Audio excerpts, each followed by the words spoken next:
One of the absolute winning messages for the Trump administration going into the midterms is their ability to get a grasp on all of the alleged fraud that's happening not only in blue cities, in blue states, but across the nation. And in this instance, there has been no better champion of anti fraud and trying to make America aware of how egregious this is than YouTuber Nick Shirley. And in this video, you need to see this. He teamed up with Dr. Oz and uncovered something that is going to blow your mind. Let's see it. What's the fraud? Give me a rough idea. How many patients do you see here, do you think, today? That's per day? Yes. Today? Yeah. We have the registered already, but hold on. I have a phone call. Sorry. Well, just give me a quick idea, because I think Sure. there's no one reading. No, the 48. Today I'm not sure because you need Just on average. Yeah. Average 50. 50. We have 2 shifts. Yeah, 50 per shift. So again, this is in New York, just outside of New York, where this business, fraudulent business, says that they see 50 patients a day.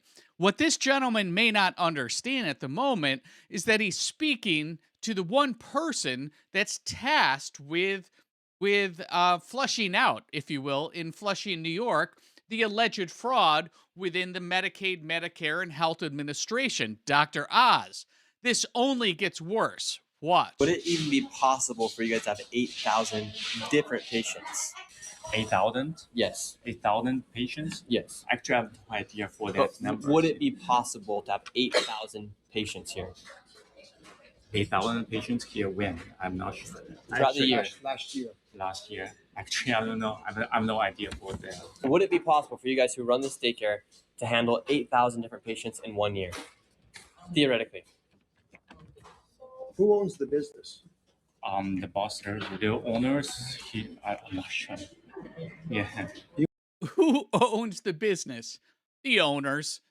And then he says, I'm not sure.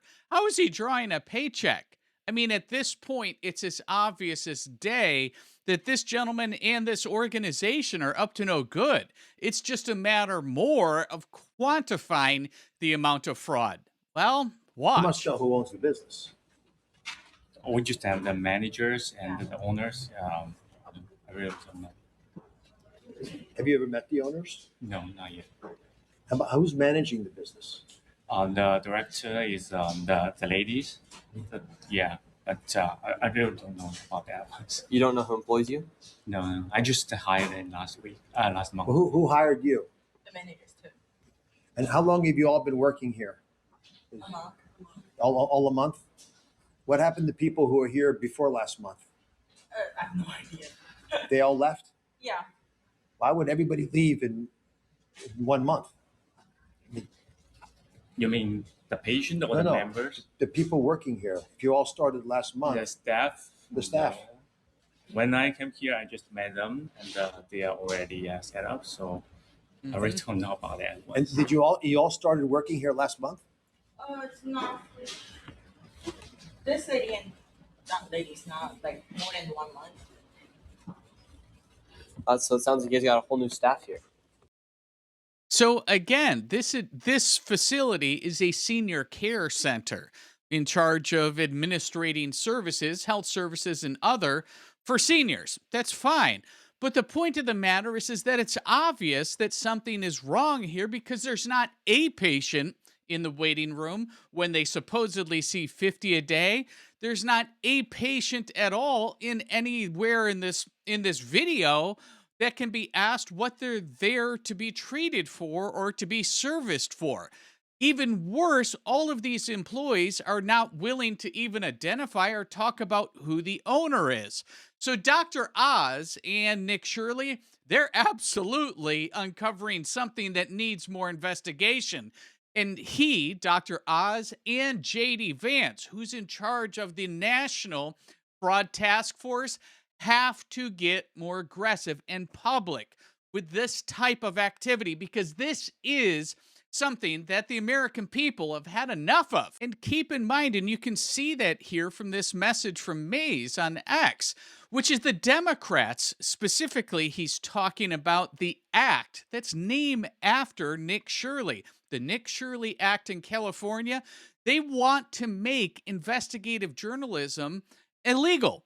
They don't want to make the fraud illegal. They want to make looking into the fraud illegal. At least that's in California. In this instance, in New York State, this comment, I think, summarizes it perfectly.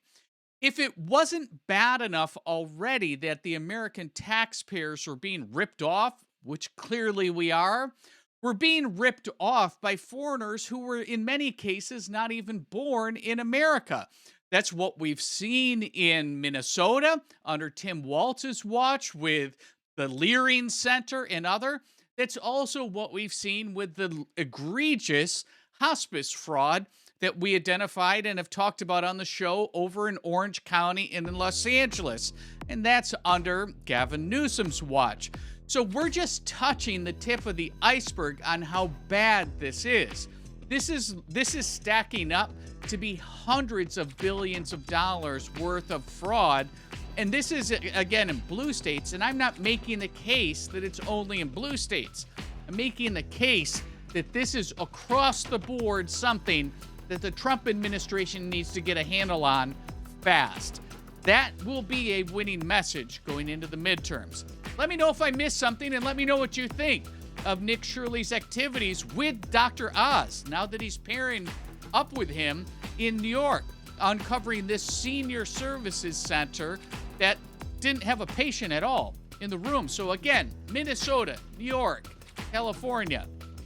Is there a connection? You tell me in the comments down below. If you've yet to subscribe to the Chris Locke Show, please do so. Love to have you along for the ride, and we'll see you in the very next video. Be sure to like and subscribe to the Chris Locke Show for the latest America First news, conservative commentary, and the stories that mainstream media refuses to cover. These two videos right up here, they're going to be next. Pick your favorite. I'll see you over there.